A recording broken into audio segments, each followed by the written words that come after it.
আমি কৰ্মচাৰীবিলাকক মোক ক'লে বোলে অখিল গগৈয়ে কৰ্মচাৰীবিলাকক ওল্ড পেঞ্চন স্কিম দিয়াৰ কথা কৈছে আজিকালি কোনো কৰ্মচাৰীয়ে ওল্ড পেঞ্চন স্কিম OPS নিবিচাৰে এই বুলি হিমন্ত বিশ্ব শৰ্মাই ক'লে মই কালি ফেচবুকত এটা পোষ্ট দিলো বোলো অকল কৰ্মচাৰীবিলাকে মোক জনাওক অসমৰ কৰ্মচাৰীবিলাকে মোক জনাওক যে আপোনালোকে কিমান মানুহে একচুয়ালি আপোনালোকৰ কৰ্মচাৰীবিলাকৰ ভিতৰত কিমান মানুহে একচুয়ালি আপোনালোকে পুৰণি পেঞ্চন স্কিম বিচাৰে আৰু কিমান মানুহে নতুন পেঞ্চন স্কিম বিচাৰে মই এটা পোষ্ট দিলো তেতিয়া 10,900টা কমেন্ট আহিছে 10,900টা কমেন্ট অহাৰ পাছত 100% মানুহ এজন মানুহক বাদ দি তাকো সেই মানুহজন মই চালো কোন মানুহ তেওঁ আকৌ লিখিছে যে মই চিৰকাল সৰ্বানন্দ সোণোৱালৰ ভক্ত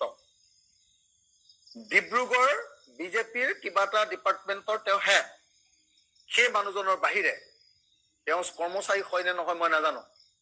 10,900 কমেন্টৰ ভিতৰত 10,900 কমেন্টে কৈছে কৰ্মচাৰীয়ে কৈছে যে আমাক OPS লাগে সেইকাৰণে মই মুখ্যমন্ত্ৰীক চ্যালেঞ্জ কৰিছো যে আপুনি কৈছে যে অসমৰ কৰ্মচাৰীয়ে NPS বিচাৰে মই কৈছো অসমৰ কৰ্মচাৰীয়ে মোক সদায় কৈ আছে যে OPS লাগে আপুনি এটা গণভোট প্লেবিচাইট লওক কৰ্মচাৰীৰ পৰা এটা মতামত লওক ভোটিং কৰক যে কৰ্মচাৰীৰ কিমানে NPS বিচাৰে আৰু কিমানে OPS বিচাৰে মই গ্যাৰান্টি দিছো আপুনি 99% হাৰিব 99% আপুনি হাৰিব কৰ্মচাৰীৰ পৰা পুত্ৰ তাৰপিছত এবাৰ ক'লে যে অসমৰ কৰ্মচাৰীবিলাকক আমি গোটেই ৱেষ্ট এছিয়াত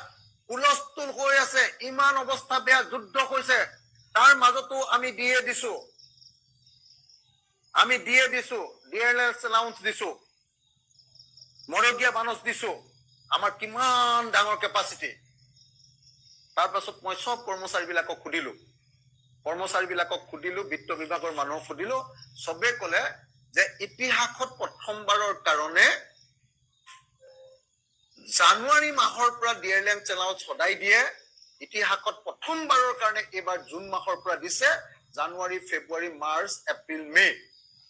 এই 5 মাহ খাই দিছে হিমন্ত বিশ্ব শৰ্মাই প্ৰথমবাৰৰ কাৰণে ইতিহাসত কৰ্মচাৰীৰ 5 মাহৰ দিয়ে বা মৰগীয়া বানচ খাই দিছে ইতিহাসত প্ৰথমবাৰৰ কাৰণে কেনেকুৱা মিছা কথা কয় হে এই মানুহজনে তো সব মানুহক মই সুধিলো তাৰপাছত NPS APS গ'ল এটো গ'ল বাজেটত আমি কৰ্মচাৰীসকলৰ বাবে আজি ইয়াত কৈছে UPS OPS কৰ্মচাৰী পৰিষদৰ আজিকালি যিবিলাক নতুন কৰ্মী আছে তেওঁলোকে NPS-ত থাকিব খোজে ওলোটাই পৰিৱৰ্তিত কথাবিলাক আমি বুজিয়ে নাপাওঁ এতিয়া যে 1.5 লাখ 1,60,000 ল'ৰা ছোৱালীয়ে চাকৰি পালে তেওঁলোককতো NPS লাগে কাৰণ আফটাৰ ৰিটায়াৰমেণ্ট OPS-তকৈ NPS-এ বহুত বেছি টকা দিব আৰু যাক OPS লাগে তাৰ কাৰণে আমি UPS-ও কৰি দিছো যে NPS লাগিলে NPS-লৈকে যাওক UPS লাগিলে UPS-ত যাওক এতিয়া মোক বোলে OPS কেতিয়া কৰিব কওক যেতিয়া আমি NPS UPS সব কৰিয়ে দিলো কৰিব বাকী কি থাকিলে হ'ব পাৰে যে কিছুমান হেলচাৰ স্কুলৰ শিক্ষক প্ৰাদেশিকৰণ হৈছিল 2 বছৰ 3 বছৰ চাকৰি কৰিলে তেওঁলোকে সুবিধা পোৱা নাই অৱসৰত সেই বিষয়টো আলোচনা হ'ব পাৰে আমিতো কেতিয়াও বেয়া নাপাওঁ আজি আমি ইয়াত ক'লো যে হেলচাৰ স্কুলৰ শিক্ষকসকলে ক'লে যে ডেট অফ এপইণ্টমেণ্ট বদলিব লাগে আমিতো ৰাইজৰ কথাই হাউচত কৈছো যে হয় প্ৰাদেশিকৰণ আইনৰ আমি সংশোধন আনিম 2010 আমি 2014 15 13 আমি যি কৰিব লাগে আমি কৰিম আমি তো ৰাইজৰ কথা এইখন বাজেটত যদি ৰাইজৰ কথা নাই ইয়াত কাৰ কথা আছে ইয়াত চাহ জনজাতিৰ কথা আছে, জনজাতিৰ কথা আছে, ভেঞ্চাৰ স্কুলৰ শিক্ষকৰ কথা আছে, কৰ্মচাৰীৰ কথা আছে, উদ্যোগৰ কথা আছে, শিক্ষাৰ কথা আছে, নিবনুৱা যুৱক যুৱতীৰ কথা আছে। এই বাজেটখন আমাৰ সমাজৰ প্ৰতিফলন নহয় জানো অধ্যক্ষ মহোদয়? এনে পৰিৱেশৰ মাজতো আমাৰ ৰাজ্য চৰকাৰে আমাৰ কৰ্মচাৰীসকলক আমি 60% ডিআৰএছ এলাউন্স দিছো। এতিয়া তুলনা হ'ব যে অসম কেই নম্বৰত আছে? অধ্যক্ষ মহোদয়, ভাৰতৰ মাত্ৰ 3খন ৰাজ্যই এই ক্ৰাইচিছৰ মাজতো কৰ্মচাৰী ডিআৰএছ এলাউন্স 60% দিছে। সি হৈছে হাৰিয়ানা, উৰিষ্যা আৰু অসম।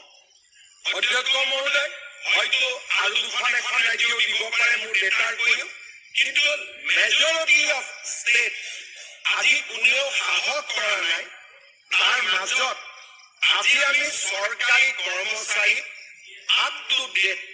60% আজি আমি দিয়ে দিবলৈ সক্ষম হৈছো। এনেকুৱা এটা অৱস্থা হৈছে অধ্যক্ষ মহোদয়,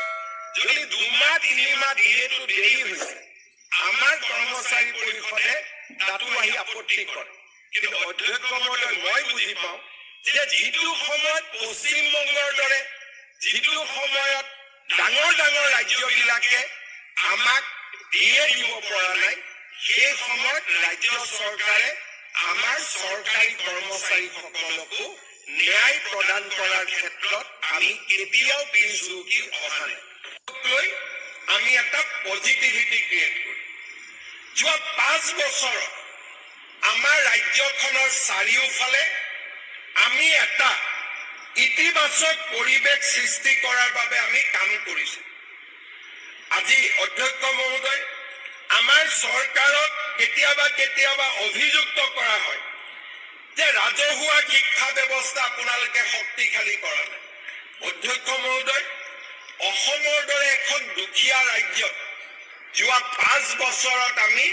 81,000 নিযুক্তি দিছো শিক্ষা বিভাগত। অধ্যক্ষ মহোদয়,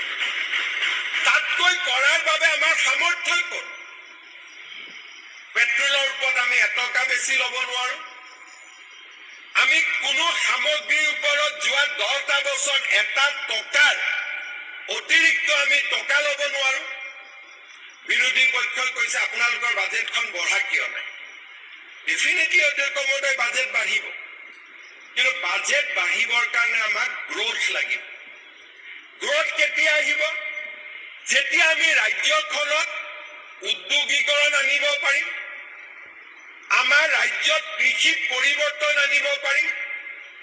বানপানীক আমি ৰুদ্ধ কৰিব পাৰিম, আৰু আমাৰ ৰাজ্যত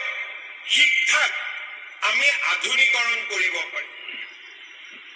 আজি অধ্যক্ষ মহোদয়,